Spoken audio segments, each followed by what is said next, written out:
Welcome to the number one U13 hockey podcast in southern New Brunswick, the Bob Pod, with your host, Dan Bobski.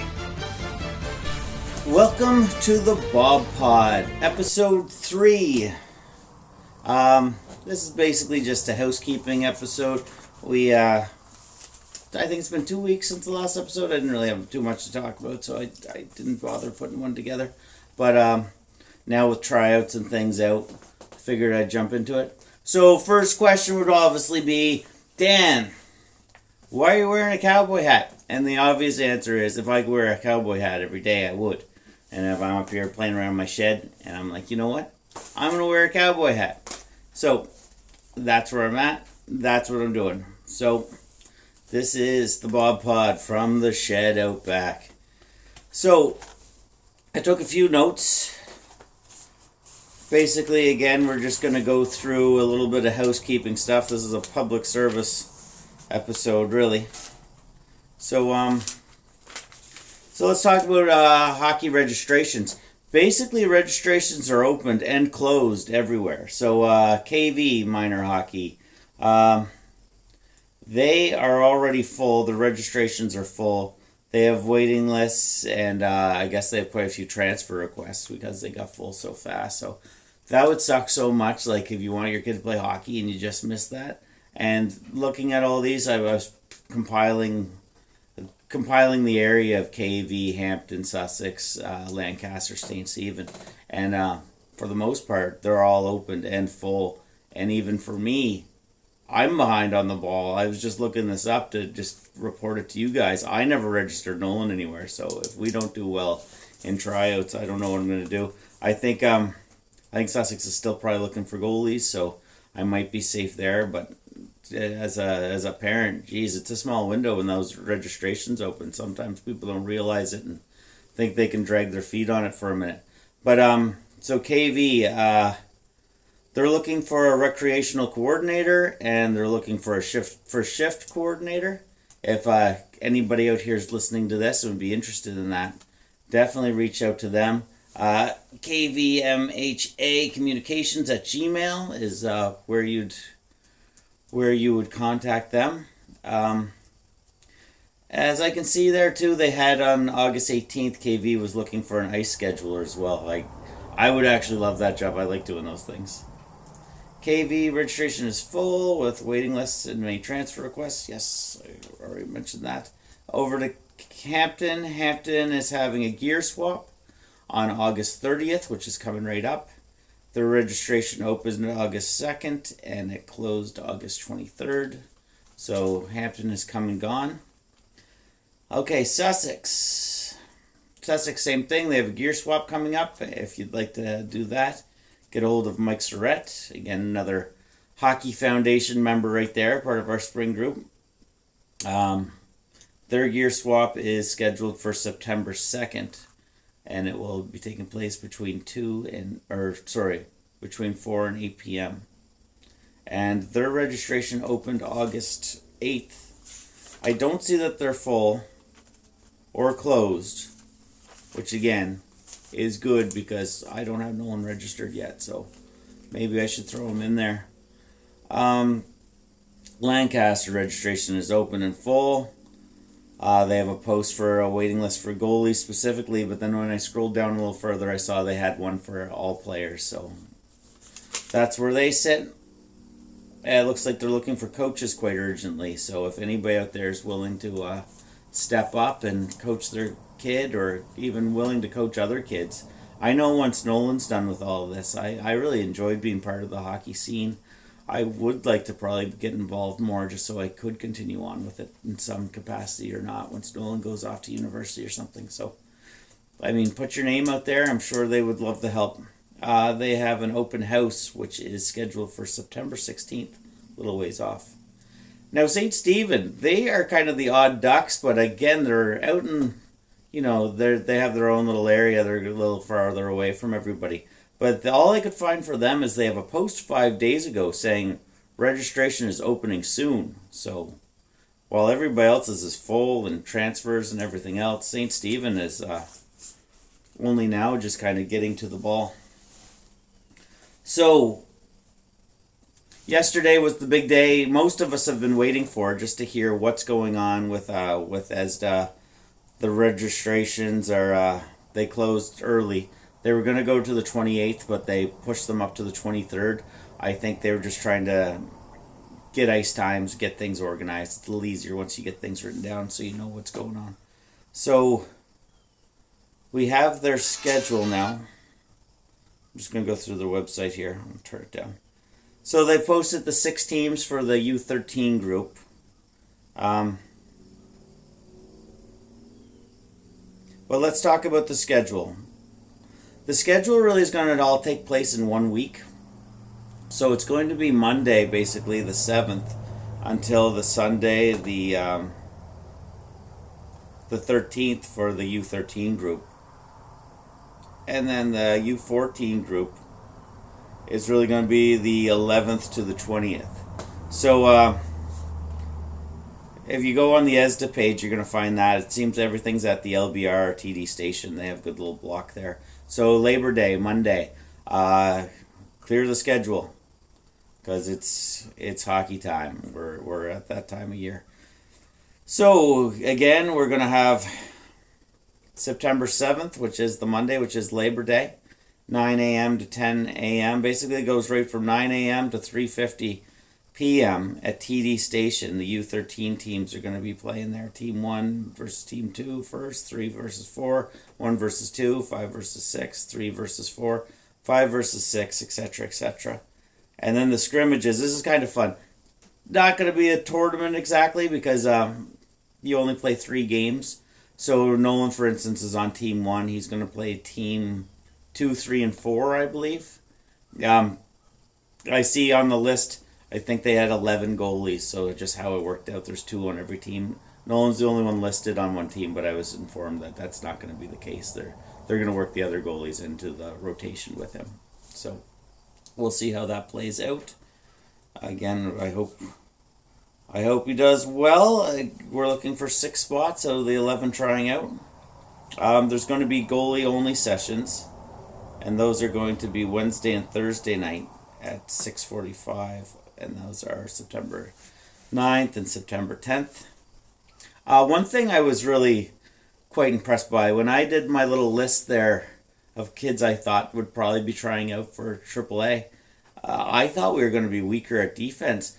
As I see the team list for the 6 teams, I see a lot of defensemen. I think I count 21 that I'm aware of, like from my pickup hockey and stuff, like that are on my radar that I think really should be able to make it, and that's for 18 spots. So, you know, unfortunately, I think 3 people or more are going to be having legitimate arguments. My kid was good enough to make it there, but again, you're fighting for spots, so.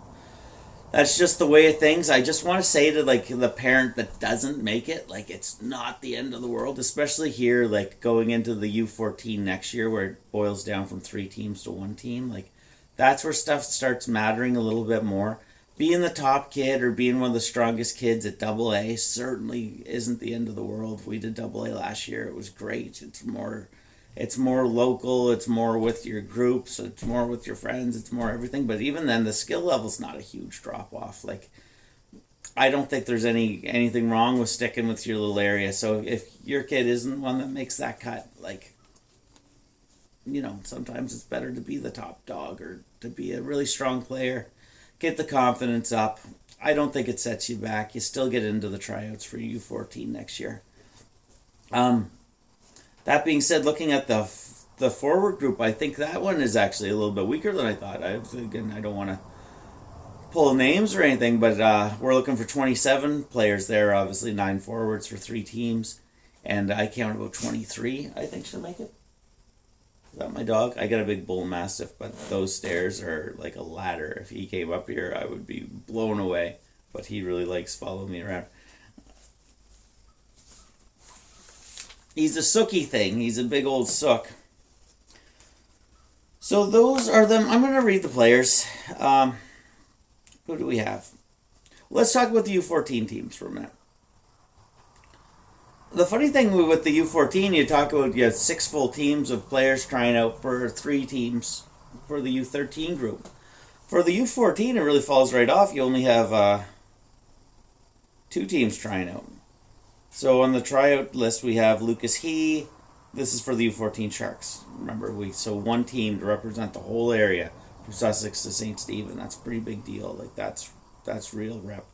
So Lucas He, lane keeping, Parker McLaughlin, Max Vernal, Anthony Hansen,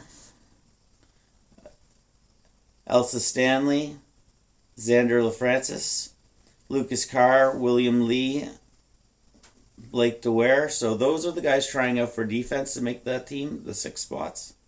Goalies.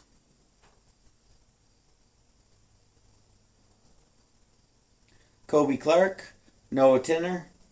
I don't know if you say Tinner or Tyner. I feel bad because I've been using them quite a bit for my stuff. I'm going to go with Tyner. It could be Tinner. Reed Blair. So we're aware of all those guys pretty good. Riley Winters. He was the Riptide goalie last year. Isabel Nozarilla. I feel bad. I can't say your name properly. Isabel we know good too. She came out and did one of our tournaments. Again, she's traveling a little bit. She's down St. Stephen area. And Jackson Perizzo. Again, I'm bad with the names that aren't just straight up Scottish, Irish, or English. So I apologize to anybody's name that I murdered. So those are the goalies trying out. Strong group there too. Like I've never really done anything with Kobe Clark. I know he's a big kid. I know he did pretty good. I know he's probably actually even a favorite for this. So the other ones I'm quite well aware of. Jackson I haven't had out much. I think I had him out for 1 pickup game. But yeah, every one of them's done some root beer league stuff. Okay, forwards. Theo, Armani, Hudson Gregor. I got a big crack on my phone, which makes this hard to read. Mason Flett, Mason Vale, Travis Dunham, Chase Hayes, Ben Johnson, Samuel Fougier, Eli McQuaid, Chase McDonald, Darcy Mowberry, Humphrey Travis, Landon Groom, Ben Richard. Ben, I think, broke his jaw. I hope that didn't set him back too much here. But my understanding is he broke his jaw a Saturday ago or 2 Saturdays ago, just before my last tournament. I heard a lot of rumors he hurt himself on a bike. I hope he's doing all right. Dylan Gould, Nolan McGraw, Rowan Kohler, Tatum Melkert. I'm not aware of Tatum. Sawyer. I'm glad to see Sawyer trying out from Sussex. That's awesome. I really like Sawyer. Good friend. Cooper Miles, Joshua Vincent, Tucker Godden, and Cole Trite, Connor Greenlee. I haven't seen Connor Greenlee much for years when Nolan used to be a 2013. Back in those days when he was young. Connor was on our team a few times. I think he was on the Riverhawks with Nolan too. So we got a bit of background with him. Cole Trites too. We used to pal around with them a fair bit, at least at the hockey rinks, back when Nolan was registered in KV. So those are the guys trying out for the U14 team. Again, this is what the podcast is generally going to be, just sharing information you can find anyway. But let's go through our little mini tournament we have coming up here when it comes to the tryouts for the U13. I'm going to be more focused generally on the U13. I know even the lead-in is the best U13 podcast in southern New Brunswick. So basically the podcast is always going to follow whatever Nolan's doing, which is going to be very niche, but again, a lot of people are interested here. So let's go through the light blue team. Team 1, you got Nolan Anderson in net. You got Ben Black, Max Clark, Soren Caldwell, Finley Jackson. Finley, I'm not familiar with Soren. Finley Jackson, he played one of my tournaments recently. I don't know if it was the last one or the one before that. There was this big contingent of 2015 kids. He was one of those guys signed up. I thought he did quite well. I was really impressed with the young guns in that because they basically had to compete with much older kids and they did very well together. Rhett Proctor, we've seen a lot of Rhett lately. He went to Boston with us, and when we just went to Montreal, he went with the New Brunswick Selects. We decided to go with the Nova Scotia Selects. We just thought it might be a little bit better group for us, just because we've been palling around with those guys most of the spring. So we saw Rhett there as well. Tucker Scott, we've always known Tucker. So those are the D. Torrey Bedford, Caden Christian. I think they're going to be the ones being leaned on mostly for the goals here. Oh no, we got some other guys here. Luke Nicole, Liam Berner, Brody McDonald, Asher McDonald, Clark Webb, Silas Woodtaker. So it's a well-rounded little group. Again, we're having 6 teams that are going to boil down to 3 teams in the end. So that's the light blue team. And the light blue team is going to play 3 scrimmages. So they're going to play team 2, 3, 4. So team 5 and team 6 are going to avoid our wrath. But just kind of this is how it's going to go. Every team's going to play three scrimmages. And again, Nolan's listed as the only goalie there, but that's not going to be the case. So they're going to work other people in as they can.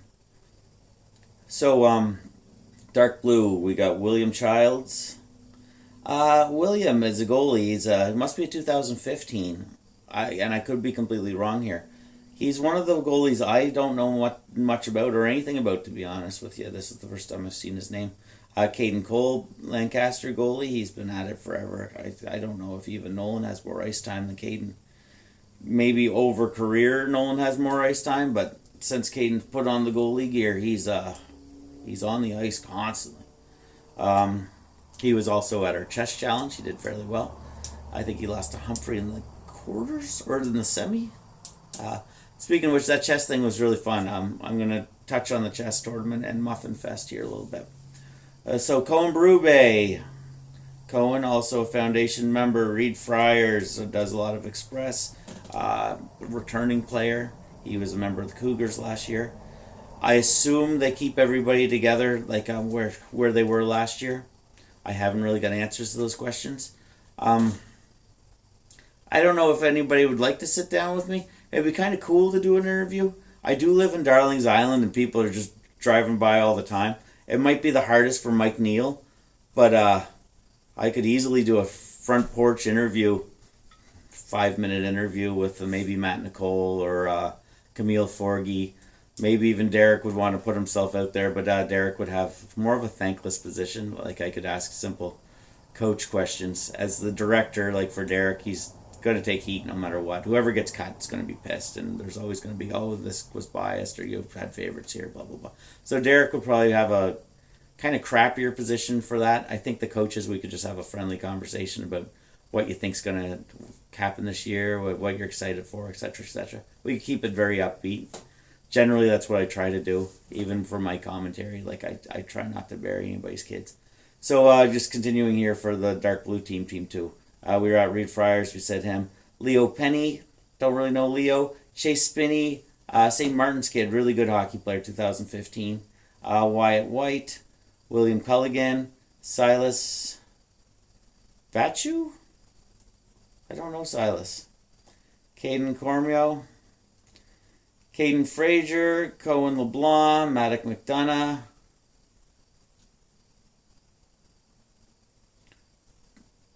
Let's see, this is probably a normal name and I just can't say it. Brayley Smith, Camden Votor, Lucas Wentworth. So again, they're going to be the first team that Nolan's team plays in the scrimmages. I know, like years ago, they didn't want anybody in the rink at all because it's a lot of pressure on these evaluators and stuff to have every parent be like, oh well, my kid did so much better than your kid, blah blah blah, and you made it and we didn't. So they had to, for obvious reasons. It's like you can't just let your kids go into the rink or whatever without any kind of supervision. That's having their parents not be able to see their kids became a bit of a thing. It's a public space, etc., etc. So for the last few years, they've tried to keep the parents on one side and the evaluators and stuff on the other, so they're not being harassed and they can do their job and they can do their thing. That being said, I would love to be able to stream this stuff. I know that would probably be frowned upon, but it would be good for the coaches to even be able to go back and see whatever. But I can see where there'd be controversy there. And even for me, like, I can sway your opinion of what's going on a little bit. Like if I'm grumpy, I can be like, "Oh, this game's not going well," or "Look at the mistakes," blah blah blah. In any hockey game, you can easily, whatever mood the commentator's on, can sway how people feel about things and can sway how people feel about certain players. So beyond just saying Brody McDonald has the puck, goal by Clark Webb, something like that, like other than just saying those one sentence words, I don't think it wouldn't be appropriate. I don't think as the ESDA group, I don't think they'd want it to be live streamed. I could see it being convenient for the coaches because you're chatting, you're trying to figure things out, you're looking down at your sheets, being able to go back and watch the games again and be like, "Oh, who was that good skater I was noticing out there? And I know in the second period he did this." To go back and be able to do that, I think would be a big help to them. So I'm going to assume the people that are involved actually watch this, and I'm not going to approach them because I know they must be getting 1,000 messages every second about everything. So if one of them reaches out and says it's okay to stream, I will stream. But again, it's going to be very limited. Like I would, if I was given the opportunity, I would literally say the name of the puck carrier and pretty much try to leave any kind of opinion out of it, because I do think that could be unfair. If I have a favorite, to be like, "Oh man, look how good Shea Williams is doing," and blah blah blah. Like, you know what I mean? Like I would have to steer away from that hard. Where when I get into my normal season, I can say whatever I want. So that's my opinion on that. Moving over to Team 3, the yellow team, Ben Chambers, Cam Delaney, soccer buddies right there. So those are the two goalies. Again, Cam's going to be a favorite to make this for sure. PJ Dares, we're jumping down to defense. PJ Dares, Carter Hayes, Lauren McEachran, William O'Leary, Graham Sutherland. So those are the D. Again, I think there's strong groups of D. Braden Regular, he's played a few of my things. Corbin Bates, I haven't seen much of Corbin for a few years, I don't think. I think he was on the KV AA team when we were doing the U11. I could be wrong. I just remember we had like 12 games, Sussex versus KV, and I did these great big, if you go back through the YouTube channel, I did these great big highlight things and like pre-game hype videos. So I vaguely remember him for that. Lachlan Damon, he just recently signed up for Muffin Fest with his brother Grayson. Ashton Hanna. Hannah is a returning player. Jackson Lehman, Margaret Marr, Charlie Scott, Emmett Tabor. I didn't think Emmett was going to be trying out, so good to see Emmett out here. Yeah, it's going to be interesting to see what happens with Sussex. I just mentioned Sussex. Felix Travis, who's younger. He's a 2015, and he's a little bit undersized. Like, he's a smaller kid. But, man, he's good. I think I've mentioned a few times here, like, man, he's good. So we'll see how he does there. I'm curious if the size holds him back. But, like, Theo made it last year, and Theo was his killer. So I could see Felix making it just fine.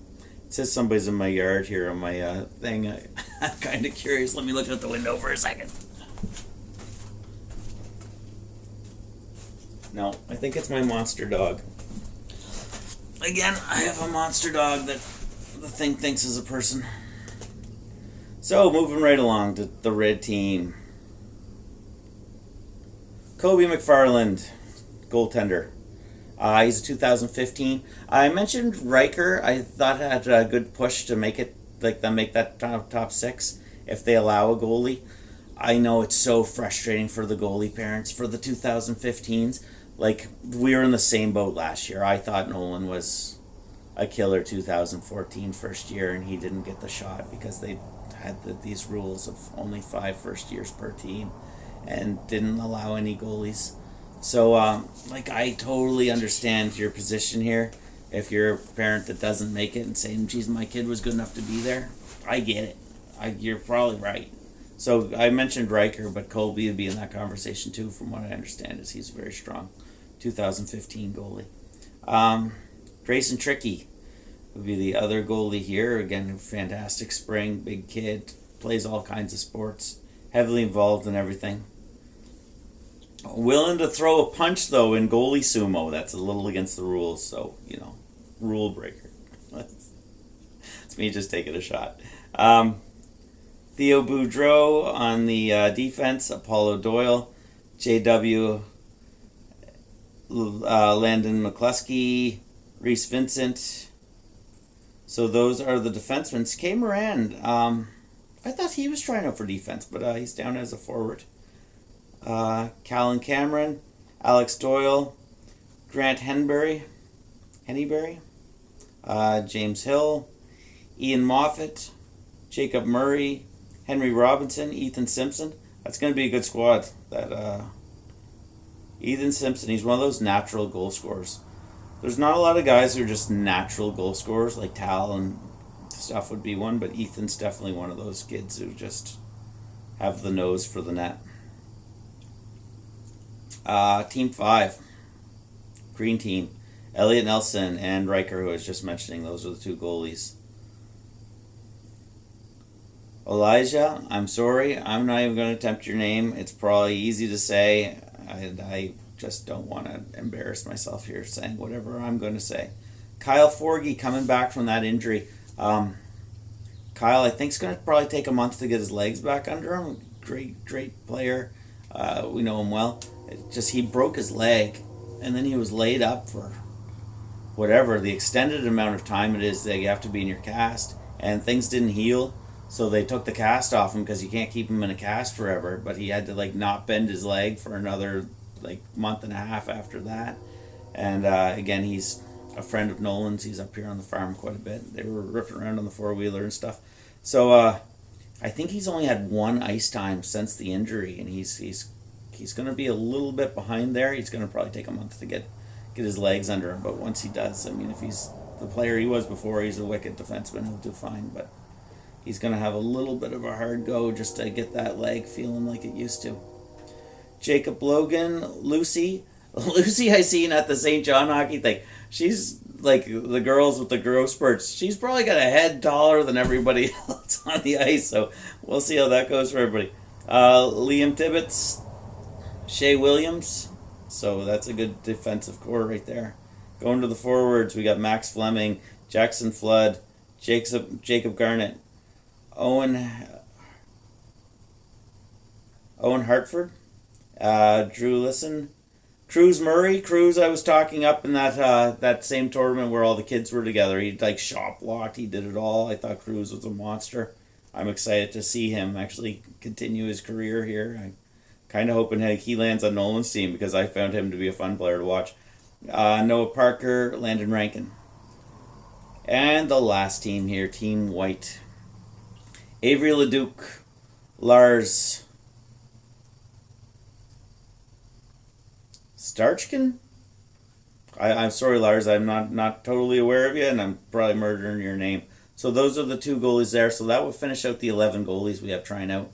I thought there was a female goalie coming from somewhere else, but I don't see her here. I didn't know much about her. I was just hearing hearsay about her, so I don't know anything beyond that. Jake Gritton on D. Solid defenseman. This just said hitting max file size, so hopefully it's still going. It still says it's recording. Okay, Seamus Knowles, Jace Lanigan, Brady Neal, Jasper Nelson. Good, I'm glad to see Jasper there. We were holding out to register because I was waiting to hear from Jason. I thought maybe we'll just go back to Sussex and have a killer team. But no, Jasper's going to stick with AAA here, so that's great. Forwards, Ethan Levenshulme. He's a wicked player. I can remember him from a year ago. Rowan Blackyear, Nolan Groom. Again, his brother's Landon Groom, so he comes from a good tradition to good hockey there. Logan Kawatra, Liam Kilfoyle, Landon Lockhart, Tal Lockery, Jace O'Brien, Henry Jardine.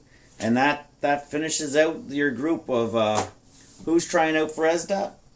I think it's going to be fun. But before any of this gets underway, before September 7th, before Labor Day, before these tryouts, It's Muffin Fest from the Root Beer League. So we're pretty much full. I think we have 2 spots left. Once the schedule came out, a lot of people reached out to me.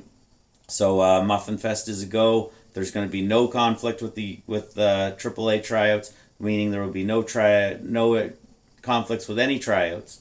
There is baseball provincials, etc., etc. Lots of reasons other people can't make it. But as far as hockey goes, wide open. Sunday, September 6th, Muffin Fest. Come tune in. I don't think I'll be streaming too much. It'll be the last chance for kids to just play hockey without the stress of the season, without the stress of people watching you. Just go have fun. It should be a good time. I don't believe any human being has paid for that tournament yet. I've put out a post saying, could you please send in your money? I don't believe one person did. So I'm going to put out my list of shame here soon and highlight you off as you pay, because that seems to actually get a lot of momentum. The second I post it, I start getting the money in. So that's going to be my next plan for Muffin Fest. Please get your money in. I got to pay interest on this credit card payments for me to pay for the ice.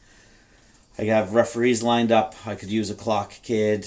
Other than that, I think we're good to go. I got the trophies being made, or the medals being made, and I think that's it. Chess was a great time. I really enjoyed it. We did it at the little church here that just sits empty. I got the keys to it, so it was no trouble there. I couldn't have gone better, to be honest with you, considering I know nothing of hosting a chess tournament. I thought the kids did well, even the kids that maybe were a little weaker. It was a bit of a round robin, so even if you lose to a top kid, you still have good games against the other kids closer to your range. It's just a hangout. So I really enjoyed it. I'm going to do it again September 6th or September 16th. I think people are probably holding back then again because they don't know about hockey, don't know about this or that. With all my stuff, people feel so bad when they have to cancel. Please don't feel bad. I actually prefer the opposite. If you have to sign up and then pull your kid out, I prefer that, because at least then I get some momentum of it. It seems like a lot of people, it's like seeing a line at a carnival. There's a line, you get in line just because there's a line in front of you. If you start signing up, other people sign up and it gets some momentum. If I post something and I don't have anybody sign up for days, I get really discouraged. Like, for instance, I have a nice time coming up Friday morning on the 4th. It's $275. I got 5 people signed up or something. I'm going to lose my shirt on it. And my last pickup game, I lost money on 2. I only had like 8 people signed up until the day of. And then fortunately, a lot of people that I hassled showed up. So we got close to a break even, but it still was way below a break even. And then Friday looks like I'm going to lose money too. With all this AAA stuff, I've probably never been in a worse financial standpoint there. So if you could please get your Muffin Fest money in, and if you could please sign up for that Friday morning, September 4th, I would really appreciate it. I would dare say that the pickup game is almost like the pickup league is becoming not sustainable. I've seen other people try to do a similar thing to what I do. You might be wondering, why is there less pickup games than there used to be? That's really the reason. I generally lose money on every game. Even when I end up having 30 people, I don't have 30 people pay. And every time I do it, I'm losing money. I can usually get Nolan on the ice with some other group for $30, and it's actually a lot easier for me. So, sob story aside, that's kind of the reason we've seen a bit of a decline in the pickup. I'd love it if you signed up. When you sign up, make sure you get the money in. And there's 500 and some people in the Root Beer League forum there, the Facebook group, and we struggled to get 20 players out lately. But the tournaments fill up pretty quick, so people are seeing it, but I'm seeing the same people all the time. I fear over the years, because I post so much, I'm too chatty perhaps, that you're getting hit with so many posts about chess and other things you might not be interested in. that you've muted the group. If you still are interested in playing the pickup, like there's a lot of good players that used to attend all the time that haven't attended for years. Maybe they've just decided it's not for them. But maybe you've muted the group and just aren't aware of even things coming up. So if you're interested, please go back and unmute it and just open things up. The other thing is I have a waiting list to get into that group of about 300 people strong. And a lot of people are always like, oh, I'm on the waiting list, kind of thinking you're the only one. I just don't want it to be like the St. John hockey group where the second it's posted, it's full, which would be fantastic for me and my wallet. But at the same time, I started with a small group of kind of friends of Nolan and stuff where I want when they want to play for it not to be like, oh, I had to sign up that first 5 minutes or I'm never going to get in. But financially, maybe that's what I got to do. I got to open up a little bigger. I would suggest almost if you are on the waiting list to join the group, delete yourself from the waiting list and then re-enter. Just say who your kid is again and where he plays. I'm not super biased if you're a house player or if you're single A, etc., etc. I will take anybody, but I am looking for a couple more high-end kids that I would like to get into the group just because I want to keep the whole thing is basically get shots on my kid. So I do want to keep some pretty good shooters there. And if you want to kind of get to the top of the list, if you have a former AAA player, U11 AA, U15, U15 even A, like those guys are the ones I would like to let in probably 5 more people or something. I let in 5 or 6 the other day, but those were just randomly chosen, to be honest with you. So I could use a few more strong players that are going to show up. If you could put in who your kid is and where he plays, that might bump you to the top of the list. Not that this is some exclusive group or anything or some great thing to be in, but those are the reasons that there aren't people in right now. Is I don't want it to just be flooded, and I do want to keep the quality up a little bit. Not entirely. I do love it to see a house player strip a AAA player of the puck, and that's their Stanley Cup. And it's not all about skill all the time. That's why we call it the Root Beer League. We aren't just trying to get the top kids. But in this case, I would like to open it up to a couple more top guys just so we don't see a dip. We need to have a balance. And the balance has gone a little bit on the lighter side for the last couple months. So I'd like to just bring the up on the other side a little bit. Okay. I mentioned chess again, September 16th. Please sign up, and that's pretty much it. We're ready to get out there on the ice. Summer's over. This is it. Back to school on the 8th for most of you. Sonics are coming out.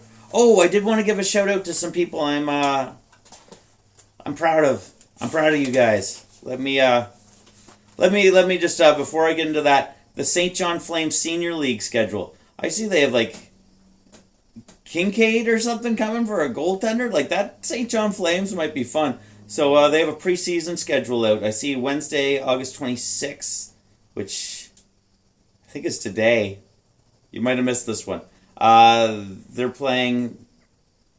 Oh, no, sorry. I'm looking at the Sea Dogs. No, the St. John Senior League schedule is out. Go look that up. But the Sea Dogs, St. John Sea Dogs preseason schedule is out as well. So they're playing in St. Stephen tonight. This probably won't even be posted in time for you to see that. Friday, they're going to be playing, it says to be announced last time I checked, but they're going to be playing the Wildcats somewhere around here. Friday, September 4th at TD Station, they're going to be playing the Mooseheads. I'll probably venture in to see that. I'm still so thankful for Trevor Georgie that year. They needed our ice time, and I was being a real stickler, and they gave us something like 300 tickets for every kid in our group. They're like, we will give you a ticket to the first game of the season for every kid in your group. And they gave us a pizza party, and I really negotiated the hell out of that, so I'm still thankful for them for that. So I think it's good for them. I'm not going to reach out again and bother them, but it'd be cool if somebody here watching this maybe is involved and wants to throw tickets my way. I'll get the kids out. Okay, so here were the notes I want to say. So Out of our area to make the Team New Brunswick, the under 14 female group, we had Olivia Beaton who did our spring stuff with us not too long ago, and Olivia, great girl. Elsa Stanley, Bailey Gillies. Again, Hugh Gillies was our coach last year for our spring team, and Bailey was a big part of that. Jillian McGraw and Margaret Marr as 2014. So congratulations to you girls making that New Brunswick team. That's fantastic. Big props to you guys. The male under 14, we got 3 from this area, which is Landon Groom, Travis Dunham, and Anthony Hansen. Very deserving players, fantastic players. The under 15 Team New Brunswick, we have Caden Reed and Chase O'Toole.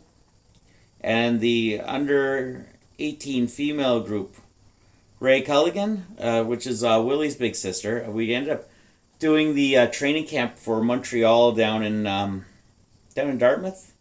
Dal University. We're down at Dal University, and funny enough, they were there and playing just before us. So she's a great player, and she was in that rivalry series down on August 8th and 9th. So my notes are a little old. Anna Kilfoyle and Sophia Lace I have down as the U18 girls. So a little out of the age group of this podcast, but still a lot of kudos to you guys. You did great. And then Theo and Frankie's little sister. She was at the Wave International there, Matilda. I thought I'd give her a shout out to the next one coming up. So I just want to give a little bit of props to you guys. Good on you, top of the line kids from our area. I think you guys deserve a pat in the back.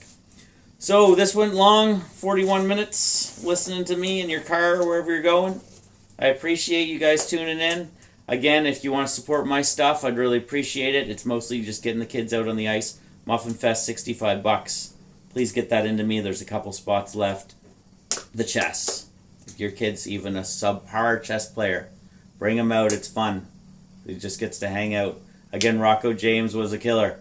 He went on to defeat it, went through it. I'm naming it the Rocco James Challenge because I think he's going to be a challenge for anybody to beat. So you beat him, you deserve a pat on the back. Other than that, what's the old line from Red Green? Keep your stick on the ice, and we'll see you next time. Next time we'll probably actually be getting into a lot more information. So see you.